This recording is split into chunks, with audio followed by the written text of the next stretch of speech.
जुळे सोलापूर रत्नमंजिरी सोसायटी येथे असणाऱ्या गणेश नाईक विद्या मंदिर येथे शाळेच्या पहिल्या दिवशी उत्साहाचे वातावरण पाहायला मिळाले।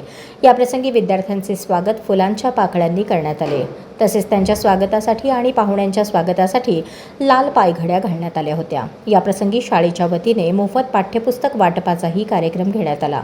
याप्रसंगी माजी आमदार शिवशरण अण्णा पाटील अध्यक्षस्थानी तर प्रमुख पाहुणे म्हणून नगरसेवक दीपक जमादार, नगरसेविका वनिता पाटील, संतोष पाटील, प्रबोधनकार क्रीडा व शिक्षण प्रसारक मंडळाचे सचिव ॲडव्होकेट राजशेखर बिराजदार पाटील, माजी शिक्षण विस्तार अधिकारी अशोक भानसे, गणेश नाईक विद्या मंदिर शाळेच्या मुख्याध्यापिका सुरेखा बिराजदार, मातोश्री मलकव्वा हणमंतप्पा बिराजदार पाटील, प्रशालेच्या मुख्याध्यापिका ज्योती आळगी उपस्थित होते। कार्यक्रमाचे सूत्रसंचालन चव्हाण MJ यांनी केले तर आभार प्रदर्शन पाटील SM यांनी केले।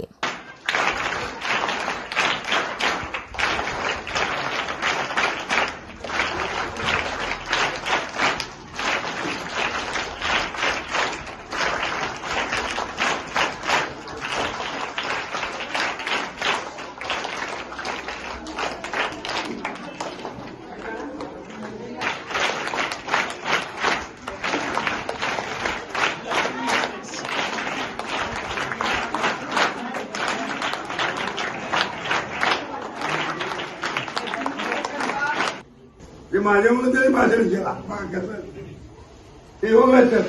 आज तुम्ही एवढं चांगली मुलं आहात ना, खूप आनंद असा दिसला पाहिजे। पहिली शाळा शिकताना मजा करा, एन्जॉय करा, पण अभ्यास करा, कळलं का? स्वच्छ राहा, सुंदर दिसलं पाहिजे, शिस्तीचं दर्शन दिसलं पाहिजे। तुम्ही सगळं आई वडिलांच्या पाया पडून यायचं, दर्शन घ्यायचं आणि चांगलं शिकायचं। कळलं की नाही? तुला सगळं आहे, पाठ्य पुस्तके, ड्रेस आहे, दूध आहे, खायला आहे, अंडा आहे, काय सगळं आहे ना। त्यावेळी पत्रात खोलीला मिळालं, आम्हाला जेवायला मिळत नव्हते, कपडे मिळत नव्हते, अशा अवस्थेत आम्ही शिकलो। पण मी आमदार झालो होते माहिती नाही, पण उद्या का होईल माहिती नाही, पण मी जिवंत आहे तोपर्यंत तुम्हाला सोडणार नाही। ही शाळेतली मुलं मोठी झाल्याशिवाय गप्प बसणार नाही, अशी शपथ घेऊन आम्ही काम करतोय। तुम्ही तुमच्यासाठी ही मुलं माझी आहेत म्हणून आम्ही काम करतो, कळलं की नाही? तुम्ही खूप शिकला पाहिजे, शिकला की नाही? आवाज करते, शिकला की नाही? पाहिजे। आम्हाला पण लहानपण आठवते, मी सुद्धा भांडखोर माणूस होतो, उगा फसत नव्हतो मी, चुळबुळेश्वर कुठे बी असं काठी कर, दगड फेक, परत हे कर।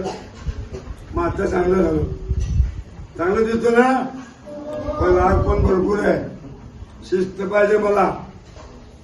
तुम्ही शिस्तीत राहणार ना? सगळे लोक या ठिकाणी आले की दीपकला आणि संतोष सांगेल इथं महापालिकेची जागा काही ठिकाणी आहे, ते पोलके सर आमचे काय येतील, त्यांना तुम्ही मदत करावा। आम्हाला पुढं कॉलेज सुद्धा करायचा विचार आहे। आता कसं झालंय, गव्हर्नमेंट असं आपलंच आहे, नात आपलं वोट आपलं, पैसे मिळत नाही, शिक्षकांना पगार मिळत नाही, बिल्डिंग बांधायचं कुठलं ते सगळं करायचं म्हणजे अवघड, तरी आम्ही करतोय। कारण पहिली छोट्या गावातला आलेला मुलगा कॉलेज पण शिकलं पाहिजे, हे आमचे स्वप्न आहे।